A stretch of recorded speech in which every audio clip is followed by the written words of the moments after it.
महिला एवं बाल विकास विभाग ने लाडली बहना योजना की लाभार्थी महिलाओं के लिए ई-केवाईसी कराए जाने के संबंध में गाइडलाइन जारी की है, जिसे लेकर विपक्ष आरोप लगा रहा है कि ऐसा लाभार्थियों की संख्या कम करने के लिए किया गया है। इस आरोपों को विभाग की मंत्री अदिति तटकरे ने खारिज किया है।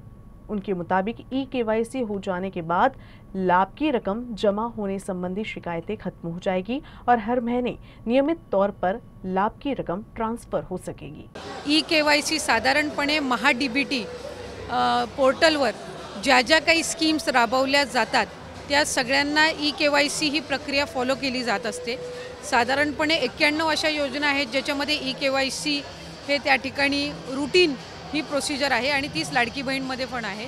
फक्त ई-केवाईसी राबवत असताना आपल्याला UDIचे अधिकृतता घ्यावी लागते, ऑथरायझेशन घ्यावं लागतं आणि त्याच्यासाठी साधारणपणे 118 बाबींची पूर्तता करावी लागते आणि या बाबींची पूर्तता केल्यानंतर ते ऑथरायझेशन आपल्याला मिळत असतं आणि या संपूर्ण ऑथरायझेशनला साधारणपणे 8 ते 9 महिन्याचा कालावधी लागत असतो।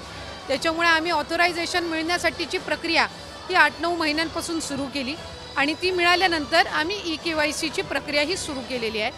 ई-केवाईसीमुळे ज्या लाभार्थी आहेत त्यांना अधिकचा फायदा होणार आहे, कारण त्यांचं ई-केवाईसी ऑथरायझेशन झालं की त्यांना नियमित लाभ मिळणार आहे। म्हणजे या ज्या तक्रारी आहेत की 1 महिन्याचा लाभ मिळाला, दुसऱ्या महिन्याचा मिळायला विलंब झाला, तिसऱ्या महिन्याचा त्या ठिकाणी थांबला गेला, तर या सगळ्यामध्ये सरळता आणि त्याचबरोबर सुलभता ही त्यानिमित्ताने येणार आहे। त्याच्यामुळे या 2-3 महिन्याच्या कालावधीमध्ये जे लाभार्थी आहेत त्यांनी ई-केवाईसी करून घेणं आहे आणि याच्यातून त्यांना फक्त लाडकी बहीण योजनाच नाही तर शासनाच्या वेगवेगळ्या ज्या योजना आहेत ह्याचा सुद्धा पुढच्या कालावधीमध्ये लाभ होण्याच्या दृष्टिकोनातून हे महत्त्वपूर्ण आहे।